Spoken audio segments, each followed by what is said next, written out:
September 3rd, the White House, Washington, D.C. To allay anxiety and relieve suspense, the President of the United States, Franklin D. Roosevelt, speaks tonight on international affairs to clearly state the position of the country. This morning, the United States was awakened by the voice of Prime Minister Chamberlain of England, declaring that a state of war existed between that country and Germany. And now, ladies and gentlemen, the President of the United States. Never in all our history, never in all our history of America faced a job so well worthwhile. May it be said of us in the days to come that our children and our children's children rise up and call us blessed.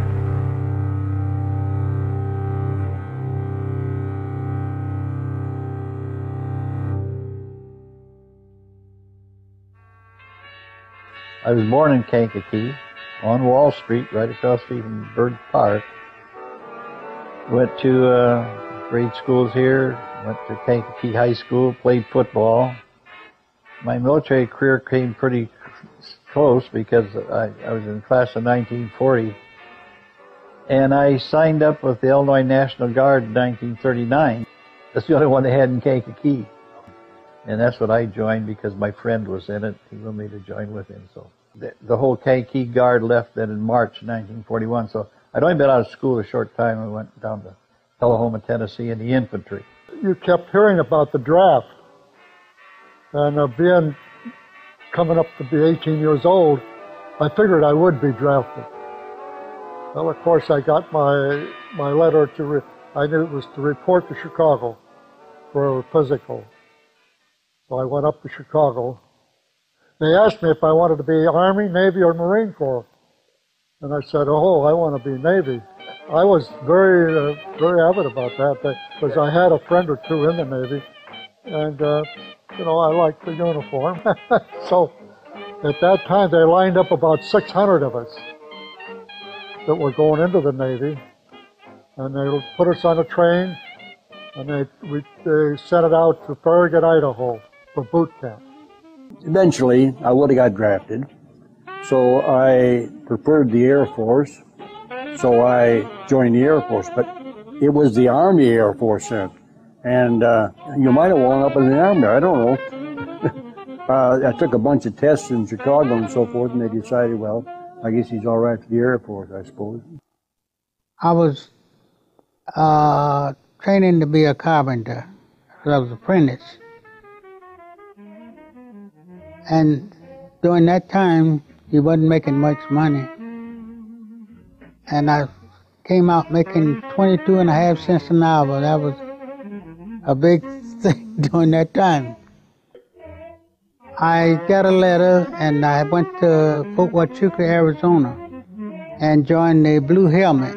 That was an African-American infantry outfit. The 92nd, the Buffalo outfit. Okay, I'm James H. Kassler. I was born in May of 1926. When I retired from the Air Force, I was a full colonel. I was only I was only 17 when the war started, and but as soon as 17 and a half, I went down and took the aviation cadets exam, and I passed it. After all the tests and everything, it said, we don't need pilots anymore. You can be a navigator or a gunner. And I knew the navigator school would take almost a year, so I said, I want to be a gunner. I wanted to go to war, I was in German class when the Germans invaded Poland, and that was 40. Versuchen sollte, auf dem Weg zollpolitischer Maßnahmen Frankreich wirtschaftlich zu vernichten. Auf dem Weg zollpolitischer Maßnahmen. But of course, after our class graduated, most of the young men went into the service. They enlisted, and a great number of the women went into nursing. I didn't want to be a nurse. I wanted to be something else. So I enlisted in the Navy. A month before we graduated, they changed the rules, and they decided to make us flight officers, a brand new rank. None of us knew it, but we didn't know it. As flying sergeants, we could not go into combat as pilots. The flight officer is the same as a warrant. So as warrant officers, we could go into combat.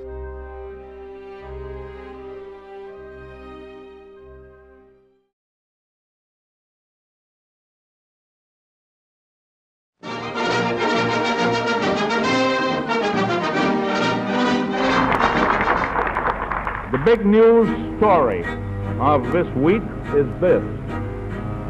The world has been told that we as a united nation realize the danger that confronts us, and that to meet that danger, our democracy has gone into action.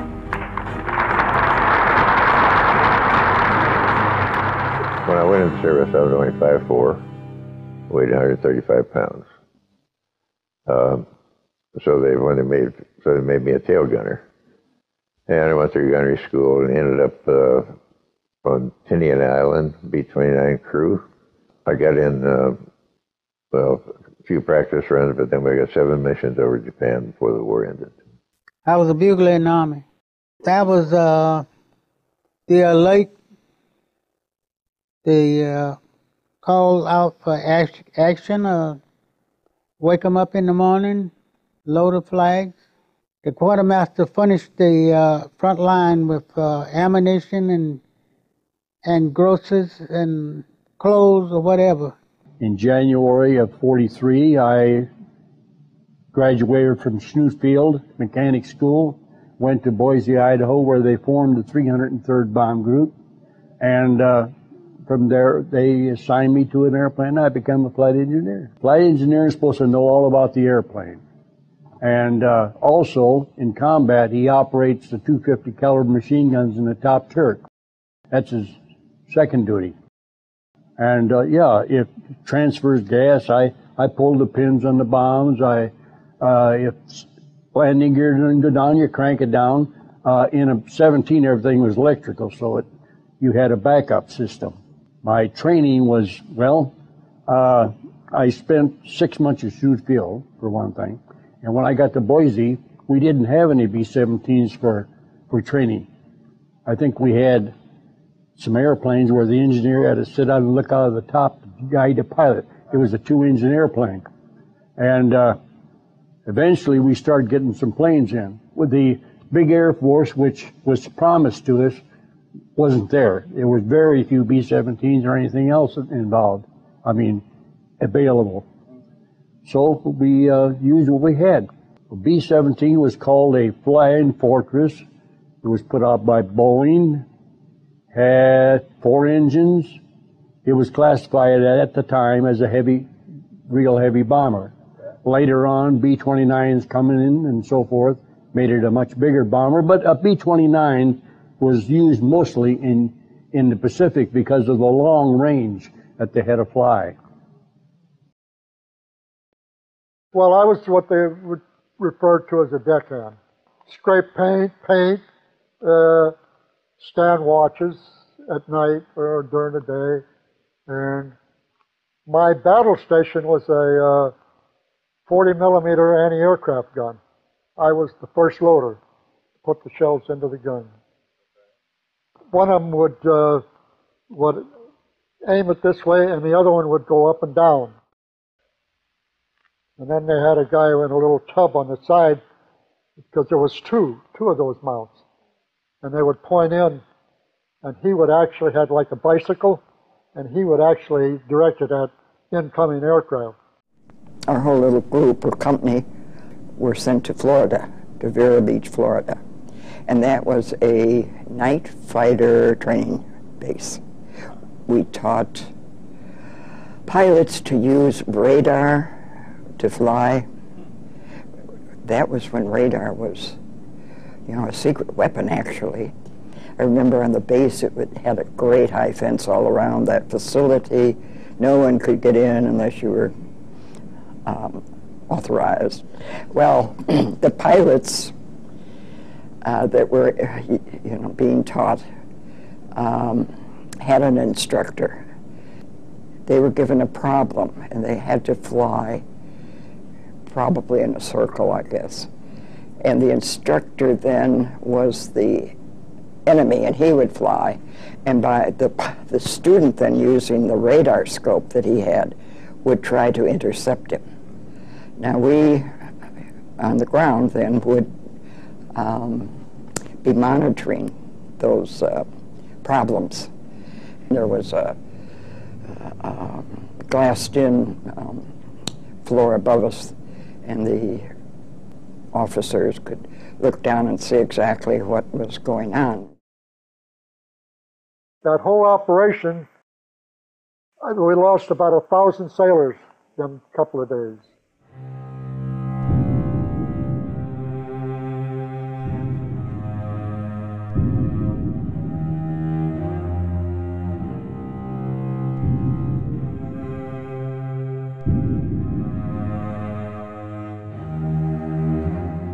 Terming him the savior of their country, Australians pay tribute to a great American, General MacArthur, who renews a pledge.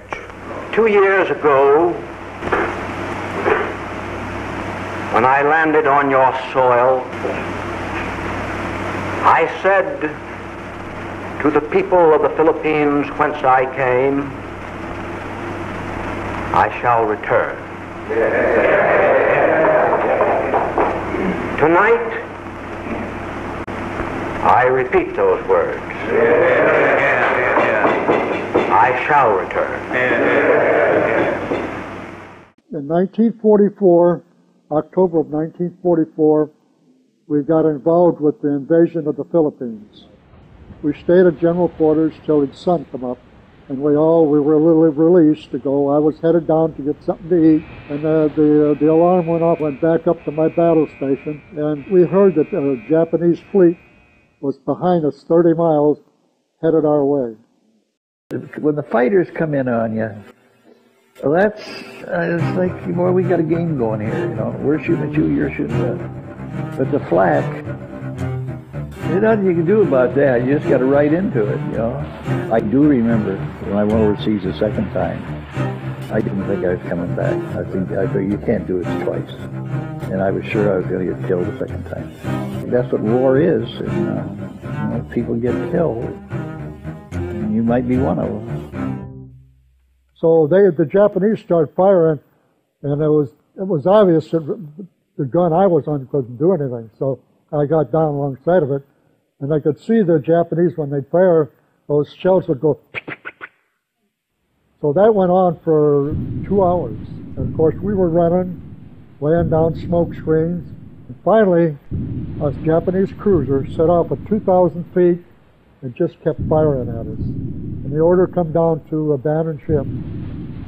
So I went to the opposite side, and I slid down what we call a monkey line. And I slipped into the water.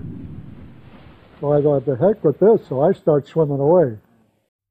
When you're flying at night down over the water, and there's no moon, you can get disoriented. This night I was monitoring this British pilot, the student, and he was going along fine, and then all of a sudden he started yelling, "Mayday, Mayday," which was scary, so I called the supervisor, and she alerted everybody. The instructor was trying to get a fix on him, and I'm, writing as fast as I could, but he went down in the water. He got disoriented, couldn't tell which was up and which was down, and again, they were just looking at that scope.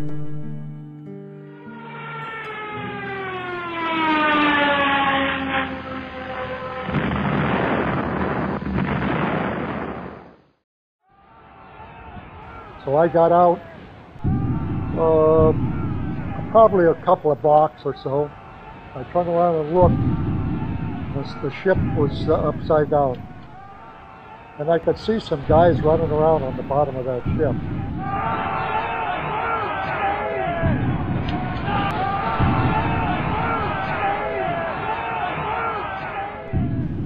And I remember thinking, oh boy, guys, get off of that ship. because it'll take you down. Along Italy's west coast, near Gaeta, where the bulk of the Fifth Army has been suddenly shifted, a second phase of the campaign flares into action.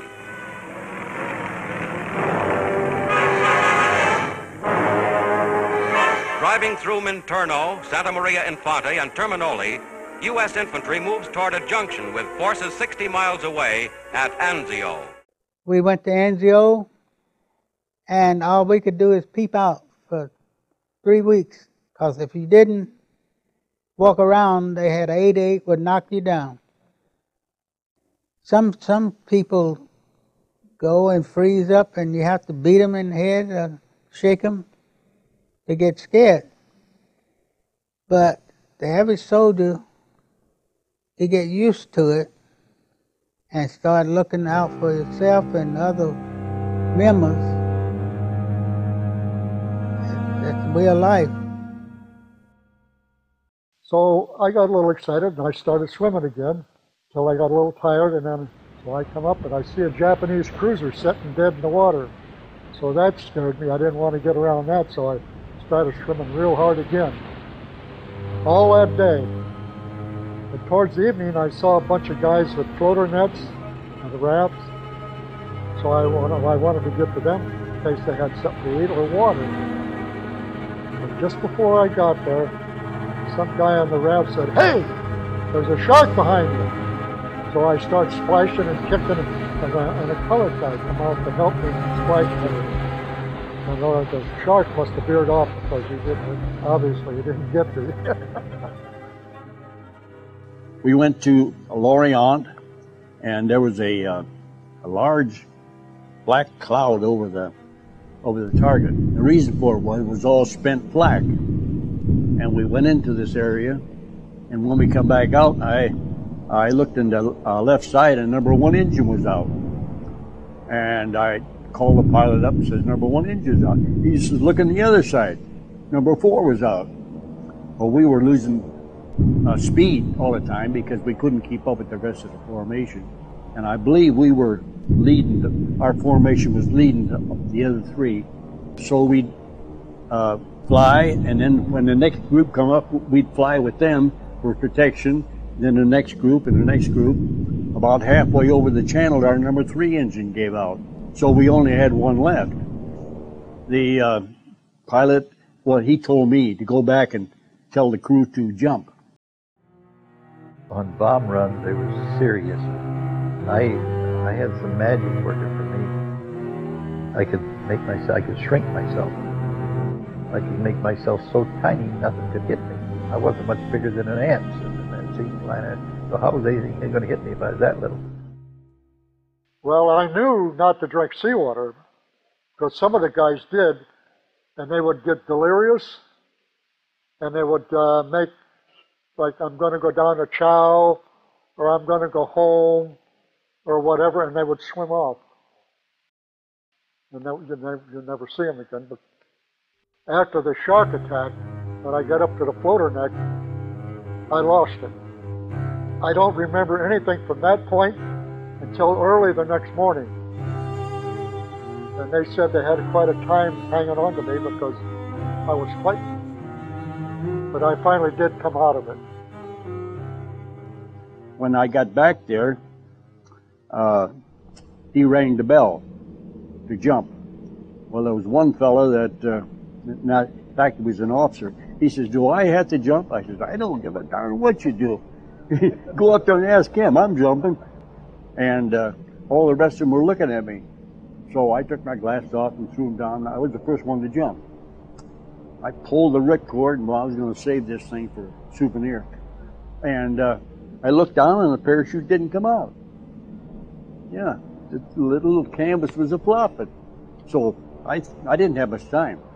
So I threw the ripcord away and helped the thing out and got it out, and maybe, I don't know, 20 seconds later I landed. The second night, we were all together, and somebody said, "Hey, there's a ship out there. Everybody be quiet in case it's a Japanese ship." So we listened and waited And they come up closer and closer, and they turned on a big searchlight. And we all started yelling and telling we were Americans, and so we got up alongside, and they threw over some cargo nets. And we started climbing up those cargo nets. And I got up on deck, and a guy says, "Hey, you want a cigarette?" I says, "Yeah." I took one quiet puff and I collapsed. All of us here, we have a breaking point, and I had reached mine.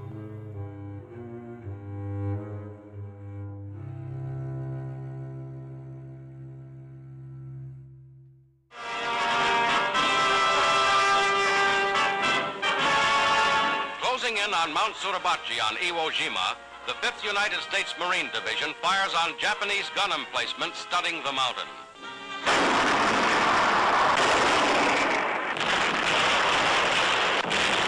From Suribachi's 500-foot elevation, enemy mortars hold the entire island in range.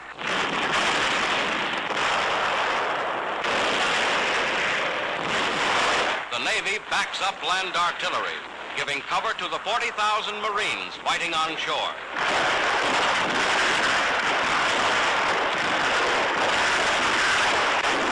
Slowly, the Marines push forward up Mount Suribachi.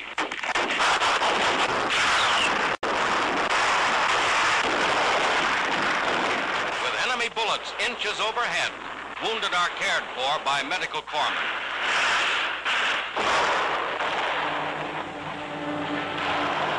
Iwo Jima has proven the toughest, bloodiest battle the Marines have ever fought. To win this tiny 8-square-mile area, 4,000 of them have died, and 20,000 Japanese. Then we had our other missions. We had, after our third mission, we started carrying more bomb load, and we started landing at Iwo Jima. But when I got up there and I looked out in the harbor, and the harbor was absolutely littered with ships they'd sunk, tanks that they'd destroyed, all kinds of vehicles laying on the beach there. The problem with Iwo Jima was they thought this was sand, but it was volcanic ash. It was, 4 or 5 feet thick. No way you could not walk in it. Japanese let the Marines land. They couldn't get up this volcanic ash, and they couldn't ever try to push their vehicles up. And when it came crowded, then the Japanese opened fire from Suribachi. It was the worst disaster in Marine history. Over 7,000 Marines were killed in a 3-mile island. It was terrible. We were bombing the Iwata steelworks down in southern Japan, and we were shot up. We started losing fuel, and so we went into. So they directed us into Okinawa, and I went to. We were the first airplane to land there, Kadena, up on the hill. I got out of the airplane. I was in my shorts and t-shirt. Walked over. All these Marines are along the edge of this hill there, looking down this valley, and I look down the valley and hear these guys are firing guns in this cave, and then they wanted to run up with a flamethrower and he'd shoot in that cave. And all these Marines sitting there eating their lunch, just casual enough. And then they brought this, they carried this one guy up, and he's on a stretcher there, and this chaplain giving him last rites. And I thought, oh my God. And this one guy says, "Do you come in on that thing?" And I said, "Yeah, I did." And he said, "You wouldn't catch me in one of those things." I said, "Brother, you wouldn't catch me down here either." Iwo Jima, the night we were on Iwo Jima before this bombing, we were asked if we would like to go up to Mount Suribachi. And sure, like go up there, see where the Iwo Jima flag was raised. So we get out, we go there in a Jeep, and we get up as high as we can in the Jeep, then we got to walk the rest of the way up. And when we got on top of Mount Suribachi, I guess I looked to the northeast. And I didn't look up to the flag because something caught my eyes below us, below Mount Suribachi, not too far away. And it was white, and I could see what it was. It was thousands and thousands and thousands of grave markers. And I thought, oh my God. Those guys died, so I had a place to land today. You know, and I thought, this is not fair. But at the same time, I thought, well, you know, guys, I might be there with you. I've only got 12 missions in, and I got to go at least 30 before I can go home, so I might be there with you. But it bothers me more today than it did then. I know what those guys missed. Look what all I've had, and those poor young guys, 6,200 of them.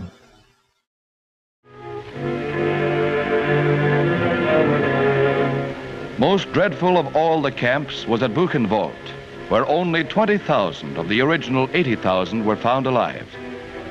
Of the quarter of the prison population left alive when rescued by the Americans, thousands were beyond human aid.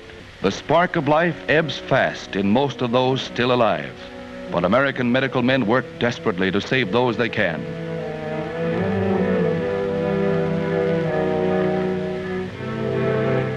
Ridden with all the worst diseases known to mankind, and without medical attention or food enough to keep them alive, the prisoners died daily by the hundreds after rescue, despite any aid we could give them.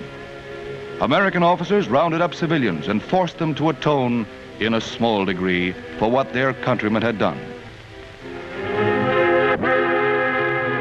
We had to go and look at the camp where they kept the Jewish people, and that makes you think about what happened to them, and you would see the trains ahead of you leaving out with them and hear the whistle blowing, and that was in France. The military was there, and they was making all the German people go there and look at them too. They made like they didn't know nothing was happening. I believe they knew what they would do to keep down disease. When you found them dead like that, they would burn them up if they didn't bury them.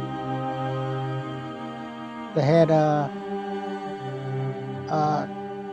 tractors, bulldozers, bulldozing, and they would just throw them in there.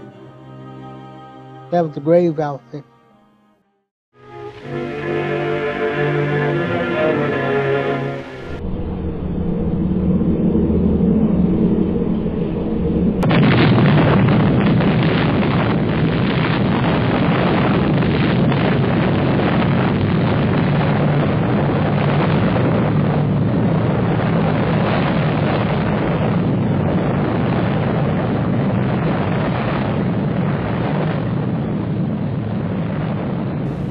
From the shattered cities of Hiroshima and Nagasaki in Japan comes visual evidence of the staggering power contained in the blasts of atomic fury now undergoing tests in the South Pacific. Massive monuments reveal streaks of light and dark left in the path of the terrific explosion that rocked the land for miles and seared the people from their homes. Etched on stone, imprinted by the most terrible weapon known to science. We got our orders to go to up and pick up our airplane in Sacramento. So that morning we were walking in the mess hall. It was dark, and all of a sudden it was just daylight, and we could. What in the world happened about 15 seconds, you know, just daylight, no noise, anything, and but that was there was a test bomb, the nuclear bomb, out of the desert there. Yeah. But we found out later that we figured out that's what it was. But everything, all of a sudden there was a light. We were dropping supplies. They gave me a big K9 cocking camera, and I opened the side hatch on the back of the airplane. I could lean out, and I had that camera. I took pictures and I just cock it, and it's a great big camera. We flew over Nagasaki and Hiroshima, and we flew over just the day after Nagasaki, even before the war had declared that they said they were going to quit. So that's why we went up there. And so I took pictures of Ground Zero in Nagasaki and Hiroshima, and then we flew over some of the airfields. And in the trees in the airfields, there were hundreds of Zeros and Bettys lined up, just waiting for our invasion. They were going to be, have been an absolute disaster for the Japanese and for the Americans too. We probably had 1 million casualties if we'd gone in there.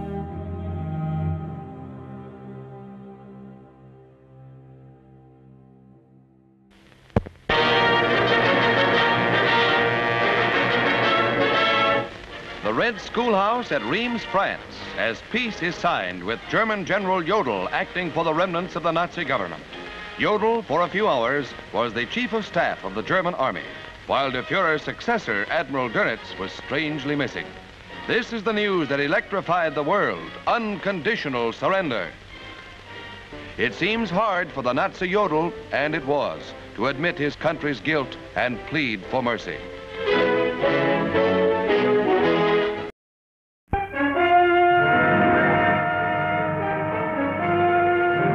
Escorted by American planes, 2 Jap Bettys, painted white and carrying green identifying crosses in accordance with General MacArthur's instructions, set down on Iwo Jima. Here, just offshore from bloody Okinawa, Battalion Number 1, carrying part of the Japanese surrender delegation, was closely followed into the field by Battalion Number 2. This is the transfer point for Manila, where bitter tea awaits the Japs. Lieutenant General Kawabe, Vice Chief of the Nipponese General Staff, leads the surrender party. Some little man ran out of the store and started yelling, I remember. And you couldn't understand what he was saying at first. And then other people started yelling, the war is over, and so forth. But of course it wasn't completely, but at least that part of it was. Oh, there was great surging around, great crowds. Everybody just felt hilarious, I guess. Seemed like there was a lot of jeeps that gathered, and they had a parade around the city, you know, tooting the horn and yelling and that kind of thing. Well, when I was mustered out, Newark, New Jersey, when I first got out, they would search your bags to see what you bring, any guns or anything back. One thing I can remember pretty good, though, they would pick up your bag and then they would throw it down, and boys had a lot of French perfume in it. What? Got broken. I sent a German helmet back. I sent it by mail during that time. Gave it to one of my nephews. I got out on points. At that time, you got points.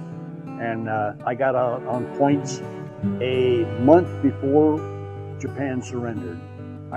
It was August of 1945. I think they surrendered in September. I know I was in 49 months, and I got in July and got out in August, about a month before. I think I was at Colorado Springs at the time, and the people got in the street and all that stuff like that. And, well, we had a little boy, so we carted him downtown, and we got among the crowd, I guess. But, and we didn't live in town or anything. On the base, there was no celebration. I see. And after well, after that, I didn't have enough points to go home. I didn't have a point system. Half of my crew went home, and the pilots and all them. But we formed another crew, and they told us to take a B-29 to over to the Philippines, Clark Field. But we were living up on a hill, and I'd climb down this hill there, and I'd climb down and to swim on the beach there, a real nice beach in a cove like this. And I was laying down there one day and I looked up to the hill there, and here comes a vehicle flying off the hill in the water. I said, what the heck? Here comes another one, another one, another one. So the government said, destroy all your vehicles, you wreck the economy if they bring them home.